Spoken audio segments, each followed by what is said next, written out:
bahasa dengan dosen Bapak Janardi Nasir Eskom Mkom. Kita langsung mulai saja tentang konsep dan notasi bahasa. Di sini ada beberapa konsep dan notasi tentang bahasa kompilasi. Pertama, derivasi, yaitu sebuah proses di mana suatu himpunan produksi akan diturunkan atau dipilah-pilah dengan melakukan sederetan produksi sehingga membentuk untai terminal. Teknik kompilasi merupakan kelanjutan dari konsep-konsep yang telah kita pelajari dalam teori bahasa dan automata.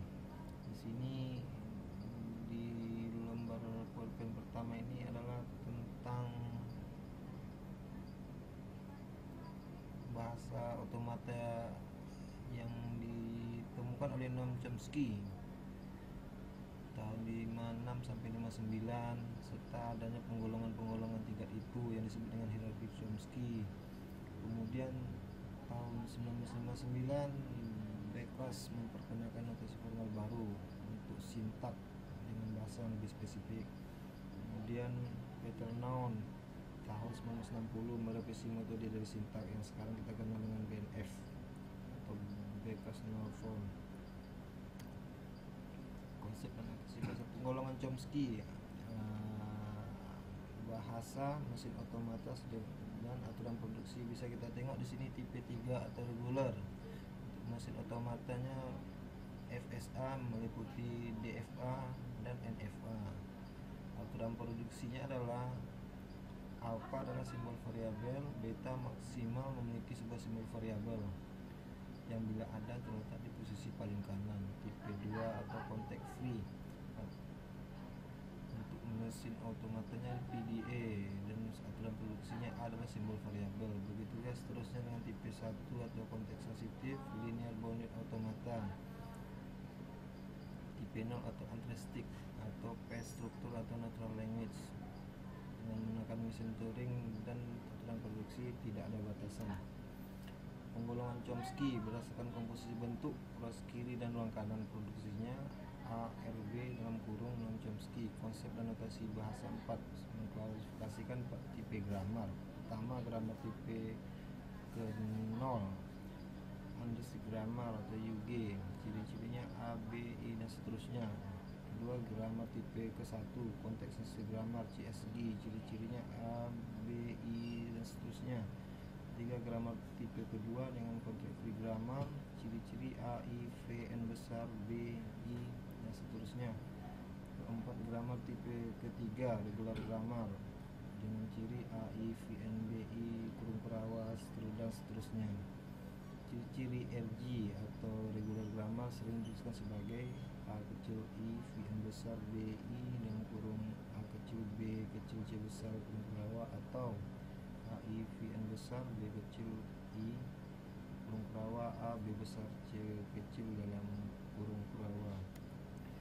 Kemudian bahasa reguler. Dengan definisi bahasa reguler adalah bahasa reguler L dari alfabet gamma adalah bahasa yang dapat dihasilkan dari bahasa-bahasa paling sederhana dari simbol gamma dengan melakukan operasi gabungan konkatensi atau dan atau kleni. Kita bisa tengok contohnya seperti yang tertera di layar.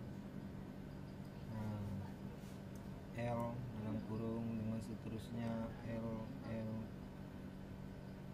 dan seterusnya. Ekspresi reguler yaitu ekspresi yang dapat dibuat lebih sederhana lagi dengan ekspresi dengan ekspresi aritmatis. Ekspresi reguler memberikan suatu pola atau template untuk string atau unity dari suatu bahasa. Dengan contoh 1 kali 10 artinya merupakan string berisi akhiran 10 dan diawali jumlah 1.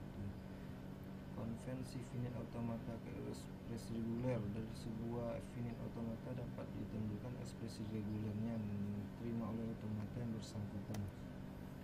Hubungan DFA, NFA dan ekspresi reguler dalam penggambaran deterministik finite automata. Dari ekspresi reguler dapat dilakukan dengan cara ekspresi reguler diketahui.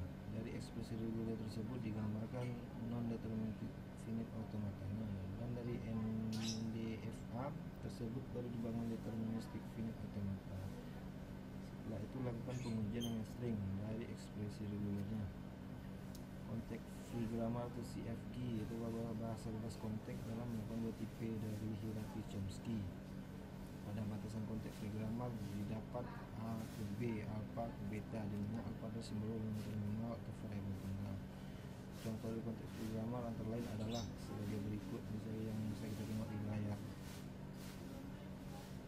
A menjadi A B kecil, B besar. B menghasilkan A kecil, B juga menghasilkan A besar, B kecil, A besar, A kecil, dan B besar. Konsep dan notasi bahasa. Untuk pengertian grammar atau tata bahasa adalah sekumpulan dari himpunan variabel-variabel, simbol-simbol terminal, simbol non-terminal, simbol awal yang dibatasi oleh aturan-aturan produksi. Sementara aturan produksi adalah pusat dari tata bahasa yang menspesifikasikan bagaimana suatu tata bahasa melakukan transformasi suatu string ke bentuk lainnya. Sintak adalah suatu aturan yang memberitahu apakah sesuatu kalimat atau string adalah valid dalam program atau tidak. Sementara semantik suatu aturan yang memberikan arti kepada program. Jadi dalam tata bahasa atau grammar kita harus mengenal aturan produksi, sintak, dan proses semantik. Kemudian bahasa tingkat tinggi atau pemrograman atau bahasa yang lebih dikenal oleh manusia, maksudnya adalah statement yang digunakan menggunakan bahasa yang dipakai oleh manusia atau bahasa Inggris. Bahasa pemrograman didefinisikan dengan menentukan bentuk programnya atau sintak dan arti programnya, semantik. Kemudian memberikan fasilitas yang lebih banyak seperti struktur kontrol program atau struktur blok serta prosedur dan fungsi-fungsi. Program mudah untuk dikoreksi atau didebug, tidak tergantung pada satu mesin. Kontrol struktur seperti kondisi if then else atau perulangan for while, dan struktur blok seperti begin and end. Kelanjutannya sumber perancangan bahasa, juga ada konstruksi yang diturukan dari bahasa alami karena bahasa alami dapat digunakan sebagai panduan untuk perancangan sintak. Dan juga matematika, misal untuk perancangan operasi aritmatika. Kemudian bahasa pemrograman yang sudah ada. Tujuan perancangan bahasa pemrograman yaitu komunikasi dengan manusia, pencegahan dan deteksi kesalahan, usability, efektivitas pemrograman, dan compilability atau mengurangi kompleksitas, misalnya penggunaan bracket, efisiensi dengan meminimalisir ketidakcocokan antara hardware dengan bahasa. Kemudian tunjangan perancangan bahasa pemrograman yaitu message independence, simplicity atau penyederhanaan komponen bahasa program, dan juga orthogonality atau kumpulan primitif yang dikombinasikan dengan berbagai cara dalam membangun kontrol dan struktur data dalam bahasa program. Kemudian saudara Haryadi akan menjelaskan tentang kelanjutan grammar dan bahasa.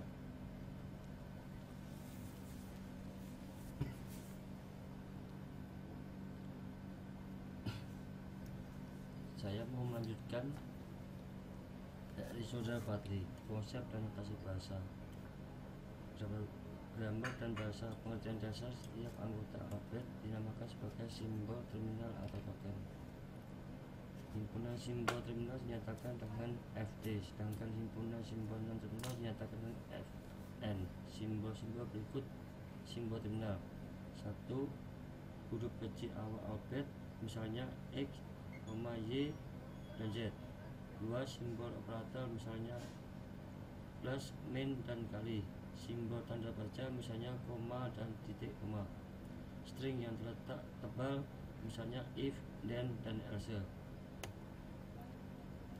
Huruf besar akhir alfabet dilambangkan simbol terminal atau non terminal, misalnya X, Y, dan Z. Huruf kecil akhir alfabet melambangkan string yang tersusun atas simbol-simbol terminal.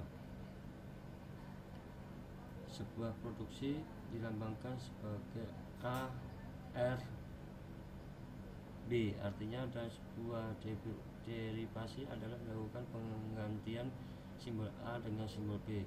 Simbol A dalam produksi dibentuk A RB disebut luas kiri produksi, sedangkan simbol B disebut luas kanan produksi. Pengertian terminal berasal dari terminal T dalam kurung berakhir, maksudnya derivasi berakhir jika sentensial yang dihasilkan adalah sebuah kalimat atau yang disusun atas simbol-simbol terminal itu. Pengertian non-terminal berasal dari kata non-termate dalam kurung belum atau tidak berakhir, maksudnya derivasi belum tidak berakhir jika sentensial yang dihasilkan mengandung simbol non-terminal. String adalah deretan terbatas atau finite simbol-simbol. Sebagai contoh, jika A, B, dan C adalah 3 simbol, maka A, B, C, B adalah sebuah string yang dibangun dari 3 simbol tersebut. Jika W sebuah string, maka panjang string dinyatakan sebagai IWI dan didefinisikan sebagai cacahan banyaknya simbol yang disusun string tersebut. Sebagai contoh, jika W adalah A, B, C, B, maka IWI adalah 4. String hampa adalah sebuah string 0 sebuah simbol. String hampa dinyatakan dengan simbol E, sehingga IEI adalah 0. String hampa dapat dipandang sebagai simbol hampa karena keduanya tersusun dari 0 sebuah simbol. Grammar dan klarifikasi Chomsky. Grammar G didefinisikan sebagai pasangan 4 tupel Fn, Ft, S, dan Q, dan dituliskan sebagai G atau Fn, Vt, S, dan Q, di mana Vt himpunan simbol terminal, Fn himpunan simbol non-terminal, SIP simbol awal, Q himpunan produksi. Daftar pustakaan: 1. wikipedia.com, 2. google.com, 3. buku teknik kompilasi pengarang Virar Uddirartatmo. Sekian dan terima kasih presentasi saya.